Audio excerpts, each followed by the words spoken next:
মুন্সিগঞ্জে dengue সহ মশাবাহিত রোগ প্রতিরোধে জনসচেতনতা বাড়াতে বর্ণাঢ্য র্যালি, খাল সংস্কার কার্যক্রম উদ্বোধন এবং আধুনিক শিশু পার্কের ভিত্তিপ্রস্তর স্থাপনের মধ্য দিয়ে একাধিক উন্নয়নমূলক কাজের সমন্বিত উদ্যোগ গ্রহণ করা হয়েছে। সকালে জেলা প্রশাসকের কার্যালয় প্রাঙ্গণ থেকে শুরু হয়ে শহরের গুরুত্বপূর্ণ সড়ক প্রদক্ষিণ করে র্যালিটি শেষ হয়। এতে প্রধান অতিথি হিসেবে অংশ নেন মুন্সিগঞ্জ ৩ আসনের সংসদ সদস্য মোহাম্মদ কামরুজ্জামান রতন। অনুষ্ঠানে সভাপতিত্ব করেন জেলা প্রশাসক ও জেলা ম্যাজিস্ট্রেট সৈয়দা নূরমহল আশরাফে। এছাড়াও উপস্থিত ছিলেন জেলা পরিষদের প্রশাসক AKM ইরাদত মানু, পৌরসভার প্রশাসক মৌসুমী মাহবুব, জেলা civil surgeon doctor Mohammad Kamrul Jamaddar, অতিরিক্ত জেলা প্রশাসক সার্বিক মোহাম্মদ মুসাব্বিরুল ইসলাম সহ বিভিন্ন দপ্তরের ঊর্ধ্বতন কর্মকর্তারা।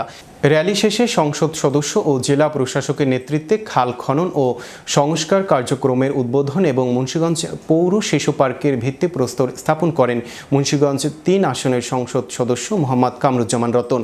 এ সময় প্রধান অতিথি বলেন, ডেঙ্গু প্রতিরোধে পরিষ্কার পরিচ্ছন্নতা বজায় রাখা, কোথাও পানি জমে না থাকা নিশ্চিত করা এবং সম্মিলিত সামাজিক উদ্যোগ অত্যন্ত জরুরি।